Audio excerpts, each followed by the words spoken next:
Hi, folks. I'm Leanne Little, and I'm owl about stories. I read them, write them, watch them, anything with a story. I absolutely love it. I especially love sharing them with other people, and what better way is there to start than with the classics? They're classics for a reason, right? They're amazing stories and absolutely timeless. Don't forget to hit up all those fancy buttons. Like, subscribe, follow, share, whatever you need to do. But most importantly, don't be afraid to reach out. I'd love to connect with you, so feel free to leave comments as you'd like, or you can even follow me over on my Buy Me a Coffee page, leannelittle.com, to message directly. So let's continue on with The Count of Monte Cristo by Alexandre Dumas. Chapter 59. The Will. As soon as Barrois had left the room, Noirtier looked at Valentine with a malicious expression that said many things.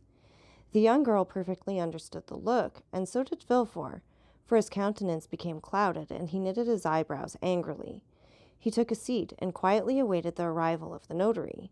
Noirtier saw him seat himself with an appearance of perfect indifference, at the same time giving a side look at Valentine, which made her understand that she was also to remain in the room. 3/4 of an hour after, Barrois returned, bringing the notary with him. "Sir," said Villefort after the first salutations were over, "you were sent for by Monsieur Noirtier, whom you see here. All his limbs have become completely paralyzed. He has lost his voice also, and we ourselves find much trouble in endeavoring to catch some fragments of his meaning."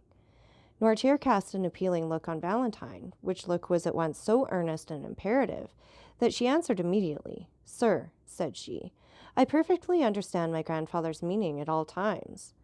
"That is quite true," said Barrois, "and that is what I told the gentleman as we walked along."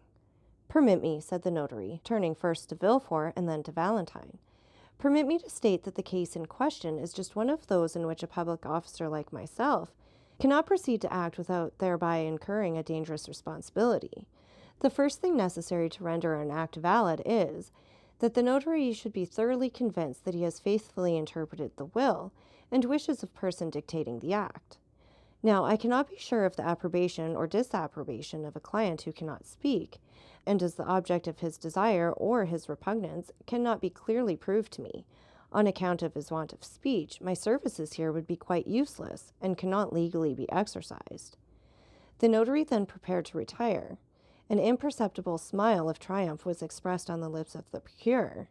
Noirtier looked at Valentine with an expression so full of grief that she arrested the departure of the notary. "Sir," said she, "the language which I speak with my father may be easily learned, and I can teach you in a few minutes to understand it almost as well as I can myself.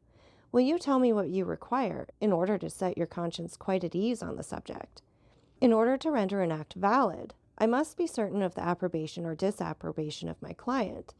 Illness of body would not affect the validity of the deed, but sanity of mind is absolutely requisite.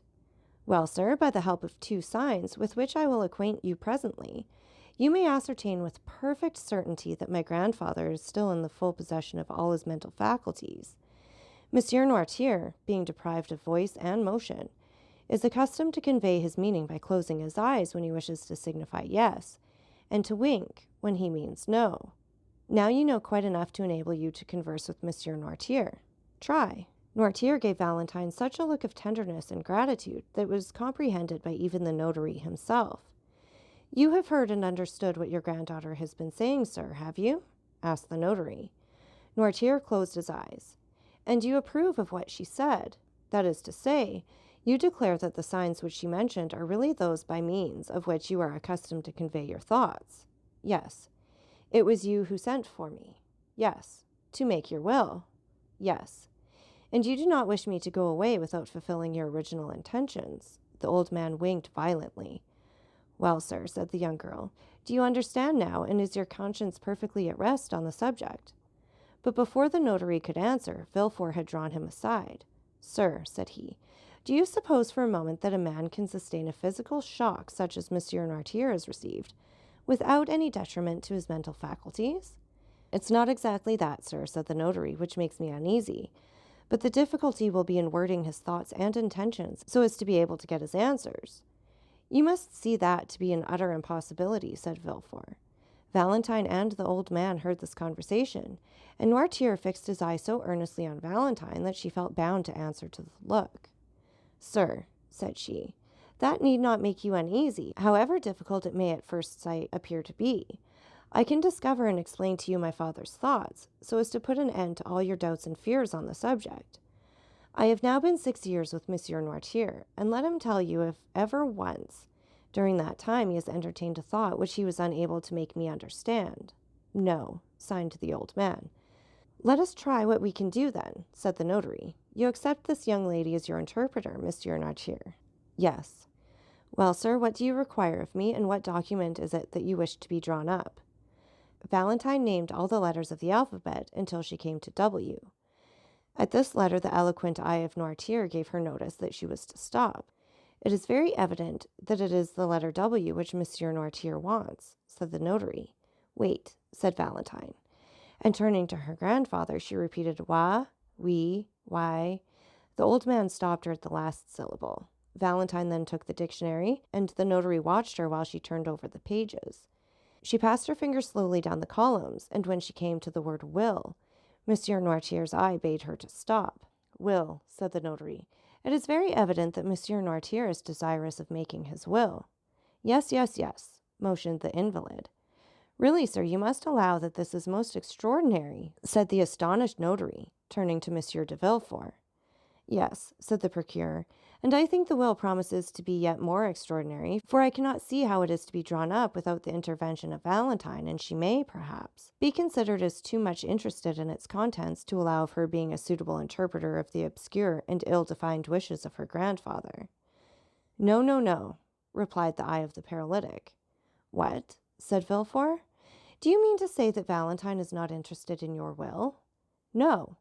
"Sir," said the notary, whose interest had been greatly excited, and who had resolved on publishing far and wide the account of this extraordinary and picturesque scene, "what appeared so impossible to me an hour ago has now become quite easy and practicable, and this may be a perfectly valid will, provided it be read in the presence of 7 witnesses, approved by the testator, and sealed by the notary in the presence of the witnesses. As to the time, it will not require very much more than the generality of wills. There are certain forms necessary to be gone through, and which are always the same. As to the details, the greater part will be furnished afterwards by the state in which we find the affairs of the testator, and by yourself, who, having had the management of them, can doubtless give full information on the subject. But besides all this, in order that the instrument may not be contested, I am anxious to give it the greatest possible authenticity. Therefore, one of my colleagues will help me and, contrary to custom, will assist in the dictation of the testament. Are you satisfied, sir?" continued the notary, addressing the old man. "Yes," looked the invalid, his eye beaming with delight at the ready interpretation of his meaning. "What is he going to do?" thought Villefort, whose position demanded much reserve, but who was longing to know what his father's intentions were. He left the room to give orders for another notary to be sent, but Barrois, who had heard all that passed, had guessed his master's wishes, and had already gone to fetch one. The procureur then told his wife to come up. In the course of a quarter of an hour, everyone had assembled in the chamber of the paralytic. The second notary had also arrived. A few words sufficed for mutual understanding between the 2 officers of the law. They read to Noirtier the formal copy of a will, in order to give him an idea of the terms in which such documents are generally couched. Then, in order to test the capacity of the testator, the first notary said, turning towards him, "When an individual makes his will, it is generally in favor or in prejudice of some person." "Yes." "Have you an exact idea of the amount of your fortune?" "Yes." "I will name you several sums, which will increase by gradation. You will stop me when I reach the one representing the amount of your own possessions." "Yes." There was a kind of solemnity in this interrogation. Never had the struggle between mind and matter been more apparent than now, and if it was not a sublime, it was, at least, a curious spectacle. They had formed a circle round the invalid. The second notary was sitting at a table prepared for writing, and his colleague was standing before the testator in the act of interrogating him on the subject to which we have alluded. "Your fortune exceeds 300,000 francs, does it not?" asked he. Monsieur Noirtier made a sign that it did. "Do you possess 400,000 francs?" inquired the notary. Noirtier's eye remained immovable. 500,000? The same expression continued. 600,000, 700,000, 800,000, 900,000. Noirtier stopped him at the last named sum. You are then in possession of 900,000 francs? Asked the notary. Yes. In landed property? No. In stock? Yes. The stock is in your own hands? The look which Monsieur Noirtier cast on Barrois showed that there was something wanting which he knew where to find. The old servant left the room and presently returned, bringing with him a small casket. Do you permit us to open this casket? Asked the notary. Noirtier gave his assent. They opened it and found 900,000 francs in bank scrip. The first notary handed over each note as he examined it to his colleague. The total amount was found to be as Monsieur Noirtier had stated. It is all as he has said. It is very evident that the mind still retains its full force and vigor. Then, turning towards the paralytic, he said, You possess then 900,000 francs of capital which, according to the manner in which you have invested it, ought to bring in an income of about 40,000 livres. Yes. To whom do you desire to leave this fortune? Oh, said Madame de Villefort, there is not much doubt on that subject. Monsieur Noirtier tenderly loves his granddaughter, Mademoiselle de Villefort. It is she who has nursed and tended to him for 6 years, and has, by her devoted attention, fully secured the affection. I had almost said the gratitude of her grandfather, and it is but just that she should reap the fruit of her devotion. The eye of Noirtier clearly showed by its expression that he was not deceived by the false assent given by Madame de Villefort's words and manner to the motives which she supposed him to entertain. It is then to Mademoiselle Valentine de Villefort that you leave these 900,000 francs? Demanded the notary, thinking he had only to insert this clause, but waiting first for the assent of Noirtier, which it was necessary should be given before all the witnesses of this singular scene.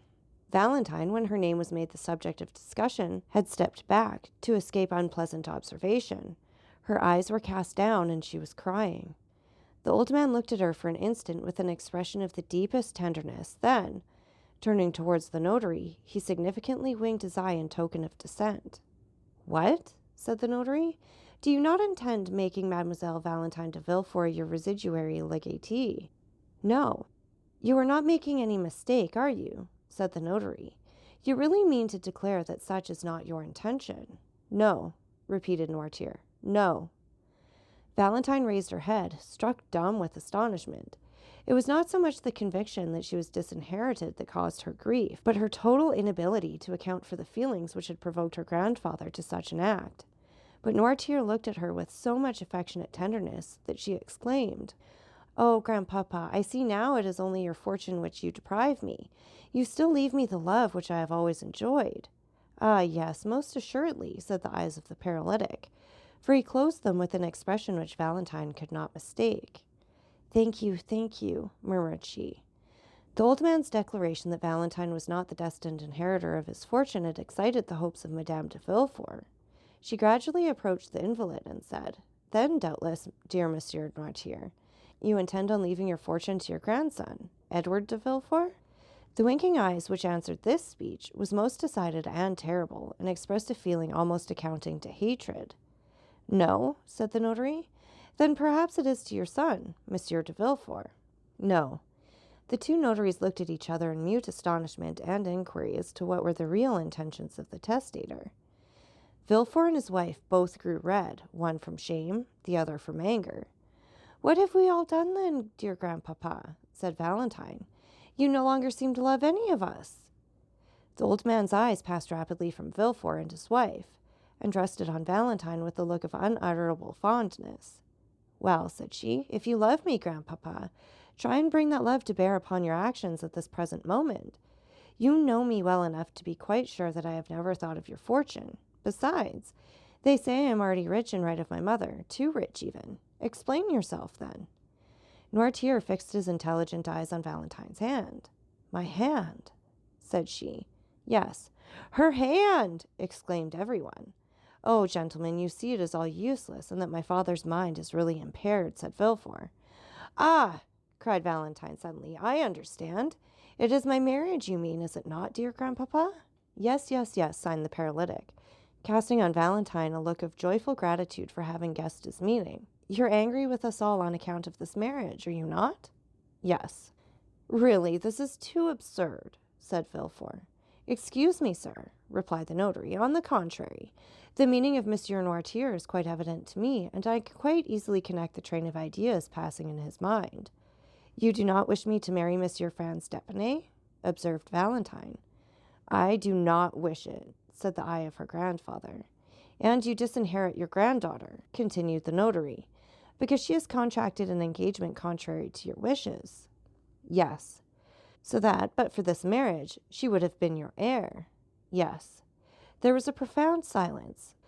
The two notaries were holding a consultation as to the best means of proceeding with the affair.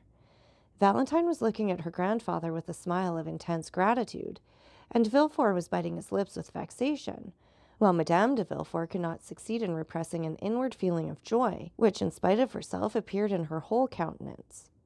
But, said Villefort, who was the first to break the silence, I consider that I am the best judge of the propriety of the marriage in question. I am the only person possessing the right to dispose of my daughter's hand. It is my wish that she should marry Monsieur Franz d'Épinay, and she shall marry him. Valentine sank weeping into a chair. Sir, said the notary, how do you intend disposing of your fortune in case Mademoiselle de Villefort still determines on marrying Monsieur Franz? The old man gave no answer. You will, of course, dispose of it in some way or other. Yes. In favor of some member of your family? No. Do you intend on devoting it to charitable purposes, then? Perused the notary. Yes. But, said the notary, you are aware that the law does not allow a son to be entirely deprived of his patrimony. Yes. You only intend, then, to dispose of that part of your fortune which the law allows you to subtract from the inheritance of your son. Noirtier made no answer. Do you still wish to dispose of all? Yes.